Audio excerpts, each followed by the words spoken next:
The Galactic Championship, let me just say, was an amazing experience. Gosh, it was so much fun. Just a weekend filled with Star Wars and gaming and competition.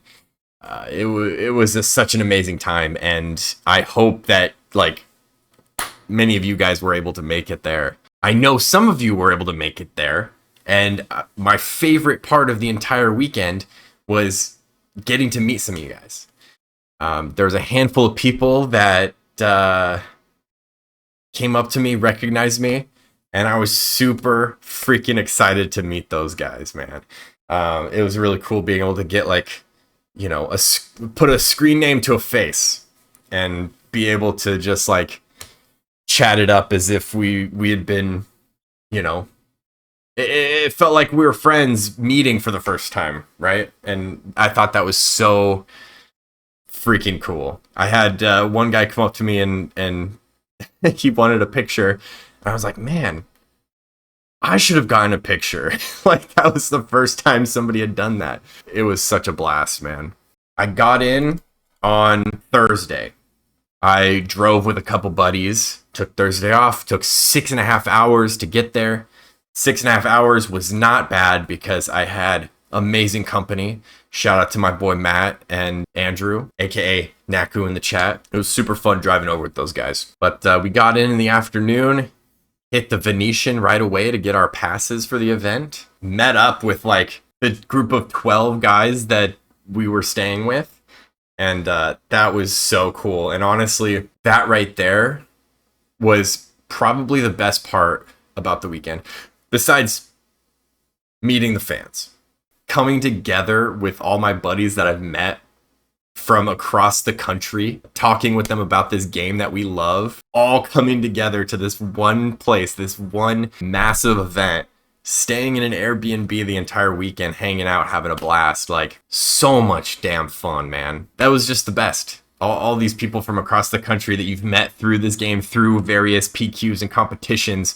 You know, you travel across the country for this card game and meet these cool people. So yeah, the first night we get to the Airbnb, freaking 12 of us, we just immediately start getting after it, set out our mats, start playing games and repping before the big event. There was four of us out of the 12 that had a day one buy, so we didn't have to worry about playing in the next day, but we were still trying to get everybody reps and get them qualified for the big tournament, right? It felt good in my position, just kind of feeling a little more relaxed Thursday night. You can really get those nerves shaken out, and you're like, I don't have to compete until the day after tomorrow, you know? But next day comes, we had our passes from the day before. We get there early because most of the guys were competing that day. I think we got in at like 9. And let me tell you, this place was freaking spectacular. The convention in the Venetian, the convention area was massive. I honestly didn't know what to expect. And the effort and the production that FFG put in for their first ever Galactic Championship, like, props to them, man. It was so freaking cool. And since I wasn't playing, I became in charge of the snacks. Right, I was like I was the team snack boy. I don't know. And everybody else playing, I was just running around and trying to get everybody snacks. Courtesy of Jackson, by the way. Jackson had the snack bag idea, and he got the snacks all together. Such a good idea. You got to keep everybody fueled, right? And I was happy to run around and get people beef jerky and chips and whatever they needed to continue through their event. I'd be walking around doing whatever, and I'd get a ping in the group chat like, we're in between rounds, I'm hungry as fuck, I need some snacks, you know? Like, oh shit, run across the convention center real quick, get the snacks to everybody. You were the snack champion. Appreciate that, Jackson. But yeah, it was fun. It was fun being in that position, being like the support that day, because I felt super relaxed. I didn't have anything to worry about, and I just wanted to get my boys the dubs, you know what I'm saying? I got to do all of the like convention stuff this day because everybody was busy competing. Like over 2,000 people were competing, right? So 2,000 people had their butts in chairs over in the competition area, and I got to walk around and enjoy the shops they had, the vendors they had set up. They had all kinds of cool just Star Wars shit. Like, it was like a Star Wars convention plus this competition, right? They had all kinds of stuff set up. They had a couple stormtroopers you could take pictures with. They had a freaking R2-D2s that people built and were running around the area, and a giant full-size fucking TIE fighter, full-size X-Wing, Luke's X-Wing, Red 5, baby. Like, what? It was so cool. This is the day that I took all the pictures and I did all the fan shit, right? Because I was going to lock in on Saturday. On Friday, on the qualifying day, we had 4 people from our group. We had 4 people that had day 1 buys, and we had 4 people that converted on Friday. And honestly, I think we had so many people convert because I was able to provide them with the sustenance and nutrients they needed to continue throughout the day.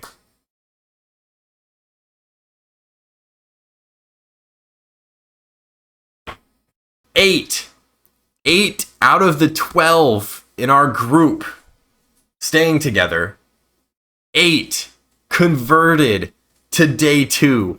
8 of us in Idea Squad. That's crazy. Shout out to Idea Squad.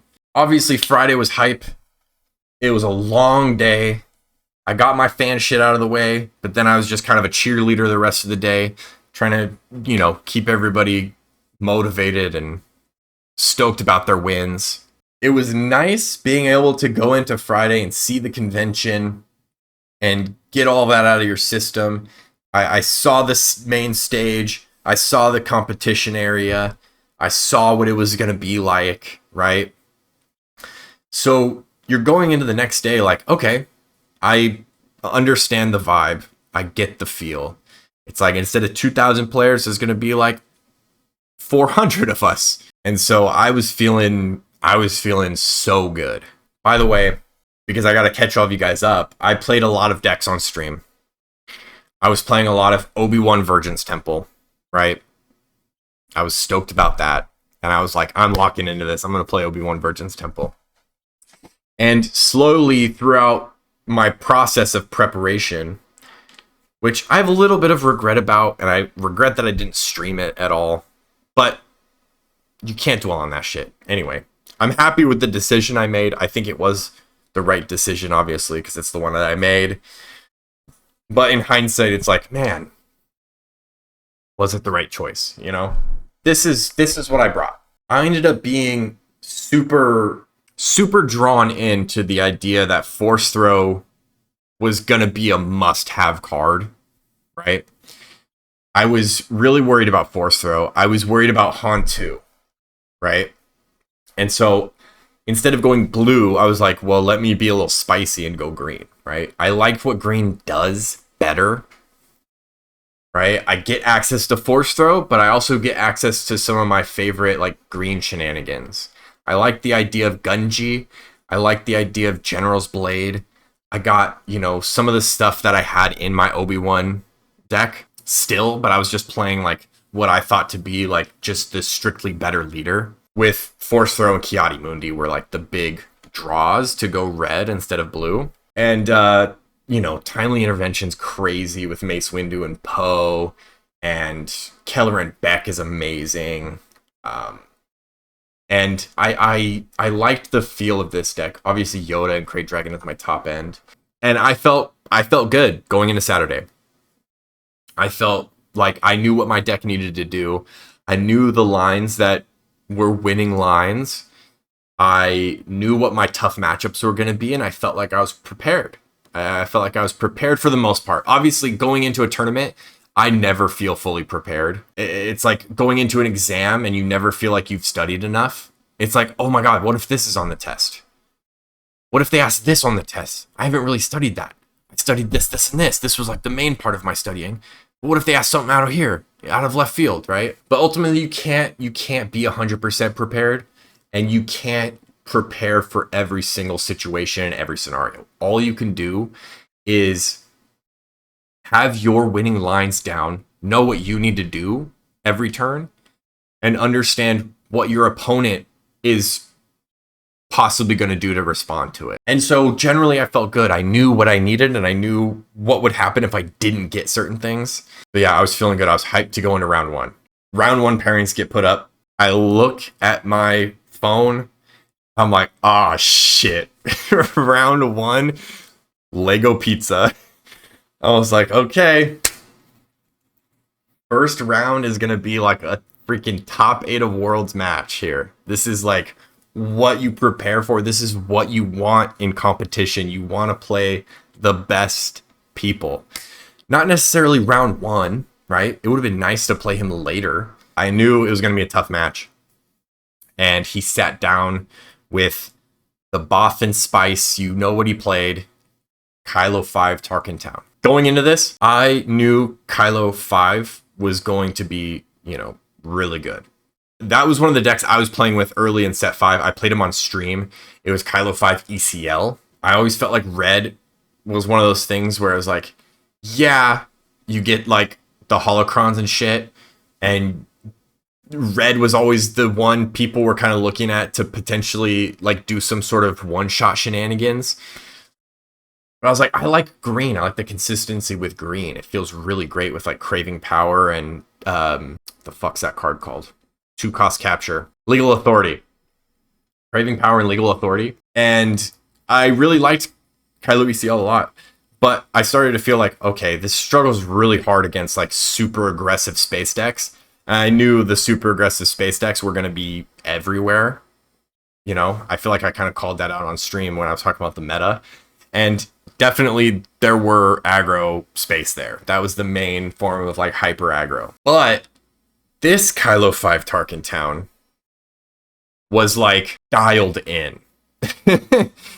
Tarkin Town with Kylo 5 seems fucking bizarre, but being able to discard every turn and trigger Migs Mayfield. Migs Mayfield was the glue that like formed this crazy cracked bullshit. Between that and like a Secretive Sage with turn 2 Fallen Lightsaber, it was really aggressive and really hard to deal with, and not something you expect from Kylo 5. So even though I did have tech for Kylo 5, it wasn't necessarily equipped to deal with whatever this crap was that the Boffins pulled out, right? Ian was clearly the best pilot of that deck, right? He was clearly the architect, one of the main architects. I know other people probably had a hand in it, but clearly based on his performance and obviously the way he was able to smash me, he had to be the best Kylo 5 Tarkin Town, right? That's the only way you beat me. I had a Grieve Parliamentarian in my sideboard. That's how teched I felt like I needed to be for Kylo 5, not Kylo 5 Tarkin Town.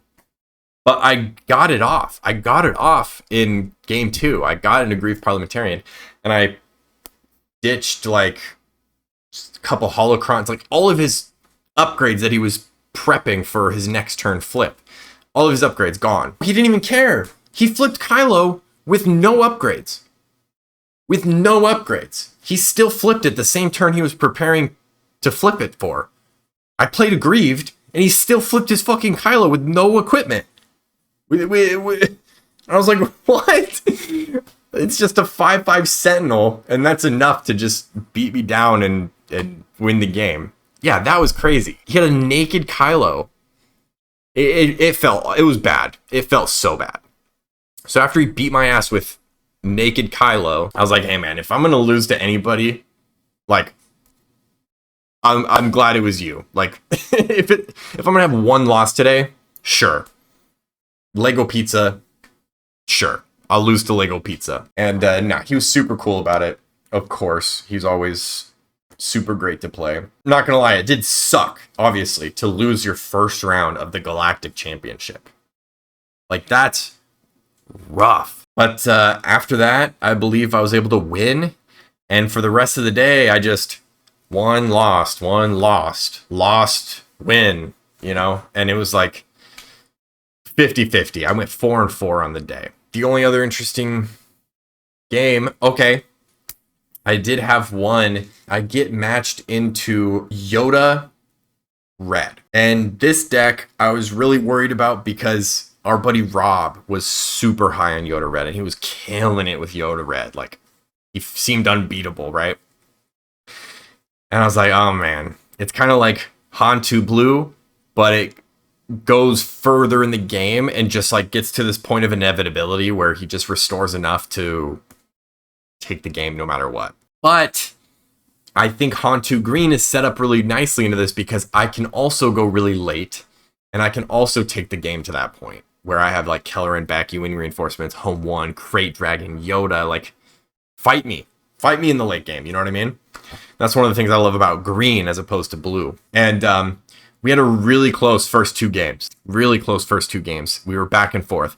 And I was like pretty pissed about my loss because I was like, man, that felt like some bullshit. Like, I don't know exactly what happened, but it felt like I just wasn't doing anything and he was doing everything the whole game. You know, it's one of those games where it's like, I can't get anything going and he's just going, like barely. He's barely going, but because I'm not going at all, I'm not doing anything, going anywhere, like it's an inevitable, it's a loss. You could feel it throughout the whole game. Like, man, it sucked. And that game dragged out so long that we only had 10 minutes left for game 3. 10 minutes left for game 3. That game went on for like 30 minutes. Our first game was like maybe 15. And I was stressed because I was like, this game's going to go for a while. Like both of our games went well over 10 minutes. Like, and we had a judge come over to us and like basically sit at our table because we were one of the only games left, which I liked. I was into it because I was like, okay, he's going to make sure we're on pace. And so I was like, listen, man, we got to play fast. I always feel amazing when I have to play in like a really tight, quick freaking game. We're just like, boom, boom, boom, boom, boom, boom, boom. Let's rush. I always feel like I have the advantage over my opponent because I feel like I do really well in those situations, in that pressure. He was like, yeah, I agree. We got to go fast. And he was playing, you know, he had a lot of decisions to think about with Yoda and a lot of things where it takes some time when you're doing Yoda's ability and stuff. So rushing gives me the advantage as well because he's taking longer on his turns. So this game, we were just freaking slinging units, slamming cards, going so fast. I've never played a game so fast. We went from 10 minutes down to 6 and I won. I won in 4 minutes. I was worried about 10 and I won in under half the time. I'm pretty sure I got like a Gunji, General's Blade, Keller and Beck on turn 3 and it was just fucking GG. Like, there's nothing you can do about that line. Shout out to him because it was a really amazing game. It was very close in the first two, but then the last one was quick, but I thought that was an interesting game to shout out here. Aside from those two games, most other games, like, I didn't have a single game where I felt like I got blown out. Every single one of my games was like 50-50 down to the wire. And it feels, it's bittersweet, right? Because if you're that close in all 4 of your losses, those 4 losses could have been wins. You could have been 8-0, right? Obviously, it shakes out differently in Swiss, right? Because you're playing different people as you go up. But all 4 of those losses felt like they could have been wins from like one action being different. And the biggest thing I noticed throughout the event, it wasn't about me having Force Throw. It wasn't about me having Chiati. Obviously, those are amazing cards and they help you win. But the biggest card that felt like my make or break was Timely Intervention. The games that I saw Timely Intervention were generally wins. Every major loss that I had was like, oh my god, if I had Timely Intervention, I win. Or, oh my god, if I top deck Timely Intervention, I win with this Mace Windu. Or, oh my god, if I get Timely Intervention right here, I can timely my Poe in, clear the board, and take over the game. Or, oh my god, if I timely my Chiati to get the Force and draw 2 cards, like, it was my way to get the Force without my opponent being able to stop me. It was my way to finish games with Mace Windu. And it was my way to stabilize the board with Poe. Man, it felt so bad not getting timely intervention. I hate to blame, I hate blaming games on like not getting one thing. Obviously, there's more to it than that. But in those losses, in those moments, it was like, damn, this game would be so different if I had timely. And I didn't realize how much I relied on it. I don't know. I like Hantu Green, and it's hard to judge a deck or an archetype based on what's performing well against all the top players, right? It's like anybody who's anybody is at this tournament. Every single game of day 2 was the equivalent of a top 8 of a PQ.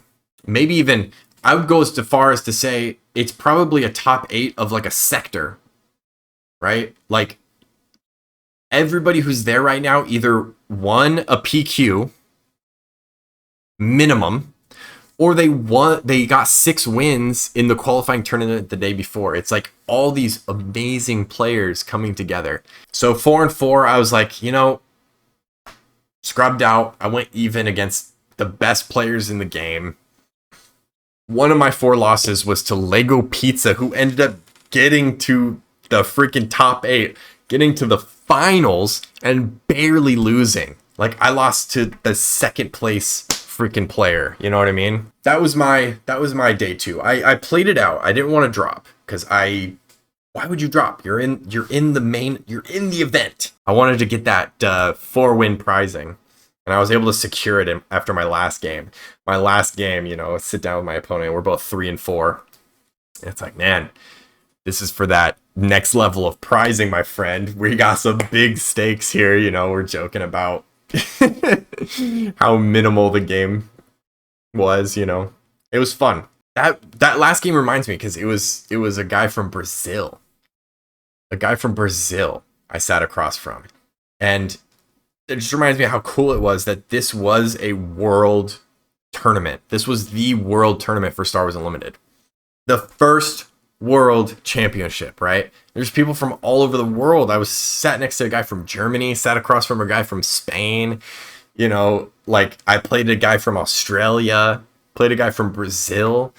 It's like so many international players. It was so cool. There were players there that didn't even speak English, and there was translating judges like that would come over and translate. I witnessed that.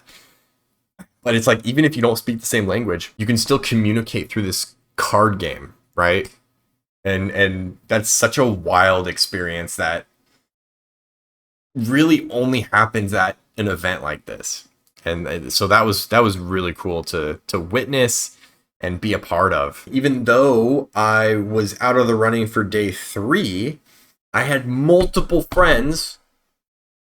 Jackson was one of them who were in the running for getting to day 3. They were still in it. And Jackson was 5-2. If he won his last game, he'd make it to day 3. But he didn't because of some pillage, anti-control bullshit from his opponent, right? He went 5-3. He got 88th. So shout out Jackson in the chat. Let's go. 88th place is massive. He did the second best out of our group. The best was our buddy JR, who was running Kylo 2 Tarkin Town. Not new Kylo. He was running Kylo 2 Tarkin Town. Double red. This is his baby. He's been playing this since freaking that Kylo came into the game. He was like, I'm going to play super aggro. I'm going to play burn. That's my shit. I'm just going to play that for the entirety of this game. And he brought it like a madman. And he went 6-2 on day 2, securing his spot into the final day of the Galactic Championship. So shout out to that guy. Spoiler alert, he continued on and got 31st place. He's like the golden child of our group in my eyes right now. He got 31st with Kylo 2 Tarkin Town. So I see a lot of people talking about it online. this deck and how excited they are that somebody somebody brought this and got 31st. It's like, I know that guy. I know him. You know? So I'm really, really happy for him. And he's the most modest guy, so I had to like, you know, I have to talk him up for him, right? I have to talk him up because he's not going to do it. He's so chill, so modest. Like the whole time I'm like, dude, you're fucking killing it. Like, let's go. All excited for him. And he's like, yeah. It's like, yeah, I'm having a good time, man. After day 2, it was time to just relax and enjoy the event. Like the stream was amazing. The main stage was awesome. We had great commentators. So day 2, after the event was ended, that night was all about just enjoying our time there, you know, and just hanging out with the guys and just hyping JR up for day 3. At the end of the night, we were all kind of just tired and ready to go, and the prize line was long. If you didn't go to Galactics, you probably heard about the prize wall and the prize lines. But the end of day 2, the prize line was like, I don't know, wall to wall at one point. And I was like, pfft. Not even wall to wall. It was like halfway to the stage. I was like, that's crazy. I'm getting my pricing tomorrow. Like, these guys are crazy for waiting in line right now. So we just went home, chilled, hung out for the rest of the night, and we were ready to just enjoy ourselves day 3, right? We were ready to just enjoy the games, watch the stream, and cheer JR on. We're all there for JR at that point because he's the only one competing in day 3. Sorry, side note, he wasn't the only one competing in day 3. I forgot to talk about our boy's revenge story. He got knocked out day 1.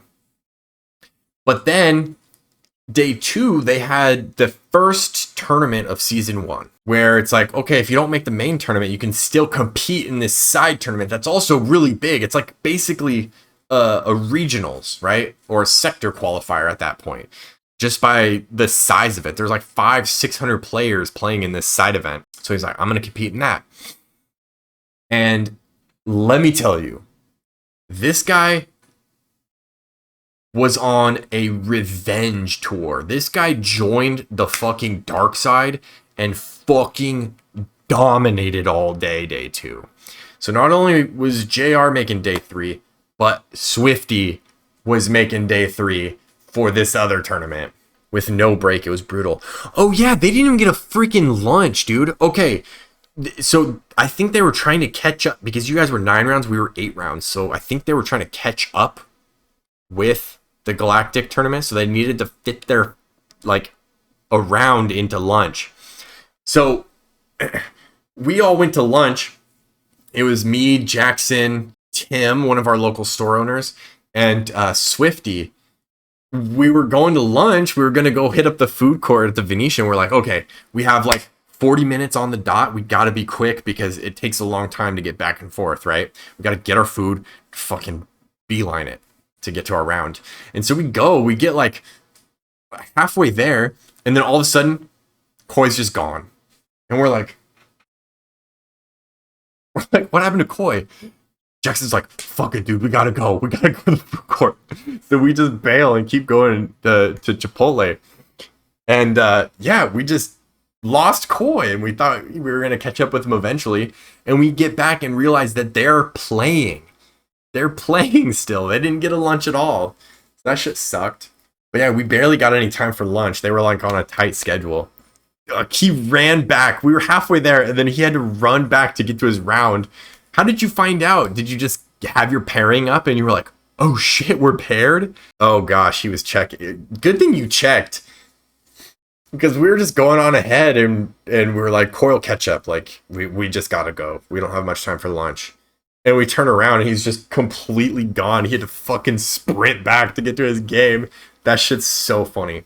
Sat down with 1 minute left before I got a game loss. Oh my god. Imagine. Day 3 was so chill and just fun. This was the time to just relax and enjoy the day. But remember what I said about the line Saturday night? The line was long and I was like, oh god, I don't want to join this line. When we got there Friday, the line was not only longer than it was Saturday night, the line was probably 15 times longer. I'm willing to say 15 to 20 times longer. Like, I'm not even fucking joking. The entire event, like main event area, there was just people looped. It was like, oh my God, like, why did we wait to get prizing on the last day? Which sucked. It was like we were competing all day Saturday, so we kind of got punished for being in the main event. It felt so strange. The first half of Sunday was just waiting in line. The first group of us waited in line, and the other guys that weren't competing weren't even there. I got there early to get Koi to his games. Everybody else was still back at the house. And so we got there at a decent time, but the line was still looped like crazy. So we spent at least a couple hours waiting in line. And we finally got to the end. I spent my 5,000 tickets that I earned. I spent my 5,000 tickets that I earned. And I secured the fucking bag, my friends. I secured the fucking bag, having the perfect number of tickets. Well, actually, I had, what did I have? 4,500, but one of the fucking homies gave me 500 to finish it out. And I got the pair, before they sold out. I'm so glad I got there early too, like even before they even were close to selling out, because both the showcases, my first Vader had a scratch, like a big scratch all across the bottom of the art. And me and my buddy were like, what the fuck, dude? Are you serious? Like, let's ask them to trade it out for a new one, you know? And so we were still in the front, and we were like, dude, this has a fucking massive scratch on it. Can you trade this out? And he was like, yeah, we're having massive problems with the showcases. Like, all of them have that scratch. It's just a manufacturing thing or something. And he traded it out for us like a fucking beast. And so I got two pristine showcases here. The prize wall went very fast on Sunday. So by the time the other guys trickled in, they had to wait in a line that was like triple or quadruple what we waited in the morning. Like, already the line that we waited in was absolutely bonkers. And then the line that the other guys waited in was like unfathomably bonkers, dude. The whole convention was just a line to the prize wall. And like, as they're inching up to the prize wall, it's like you keep hearing murmurs like, oh, this is sold out. Oh, this just sold out. Oh, we don't have any more of this. And they're like making announcements of, yeah, we don't have any more showcases. We don't have any more of this. And so the whole time they're waiting in line is just like, you know what I mean? I think everybody got pretty much what they wanted. I think the main thing was that we weren't able to get the like second, third, fourth stuff that we wanted, you know what I mean? But everybody got the main stuff that they wanted. Day 3 was all about waiting in line for the prize wall. And after everybody kind of got their stuff, we were just like, hey, you guys want to go back to the Airbnb and watch the stream at home? And so we went back and we watched the stream. We got to watch all of the top 8 pretty much. The broadcasting was great. The casters were great. And it was super fun watching it, and just, you know, all of the biggest Star Wars Unlimited fans together, just watching this event together, like this big watch party, was so much fun. Yeah, obviously we saw the champion who got the smallest, wimpiest looking world championship trophy I've ever seen in my entire life. Can we just talk about that for a second? What's the deal with that fucking trophy? Not only does he not get any money, but he just gets this little ass trophy. The world champion deserves something better than that, you know? I hope they do more for the next one. And I'm sure they will. I think for the prizing and events in general, there needs to be more oomph. You know what I'm saying? There needs to be a little bit more incentive. I don't know. People spend a lot of time and effort into competing in this game, and to, you know, not get people burnt out and wanting more, there's got to be some incentive, right? Not like legal authority promos or whatever the fuck trash promos they've given out for PQs. One of the guys we went with, Chia, he like loves photography, and he wasn't playing. He doesn't play Star Wars Unlimited, but he came with us because, you know, Jackson's his best friend, whatever. But he's into photography, and he just took pictures the whole time. And I want to see some of the pictures he came up with, but he took some good stuff, and I'm excited. I want to see if I can share that with you guys. Yeah, Sunday, just watched the stream, hung out, and then at the Airbnb they had a poker table set up, and we all put in like, there was like, I don't know, 6 of us playing. We all put in like $20 and just played poker like fucking all night. We played until like 3 a.m., dude. And I was like, we got to get up early and clean the place. You know, we got to get the dishes in the dishwasher. We got to put all the towels in the tub. We got to pack all our shit and get moving. Checkout's at 10. People have flights to get to. And so I was like, I got to go to bed. And they kept playing after I went to bed. I thought that was crazy. And then, yeah, we got up and we left in the morning. 6.5 hour drive Monday. So Thursday to Monday was all dedicated to Star Wars Unlimited. That was my Galactic Championship experience. And I just want to say again, because more people that I met might be in the chat, but like, oh my God, my favorite thing of the entire weekend was you guys coming up and saying hi. Like, holy shit, that was so fun. So sick getting to meet people that watch the stream. Like, yo, Jake Shell, come up and talk to me and hang out for a second. It's like, man, that was so cool. And a couple of the guys I would see around, I'd be like, hey, how are you doing in the tournament? Like, what's your record now? You know, and catch up with them a little bit. That shit was so fun. And I'm excited to get to do that in more events. It was so fucking sick. It was so sick. I can't get over it. But yeah, that's the experience. Shout out to everybody I met. Shout out to my boys that I spent the weekend with. Thanks for joining, and I'll see you guys in the next one. Goodbye, friends.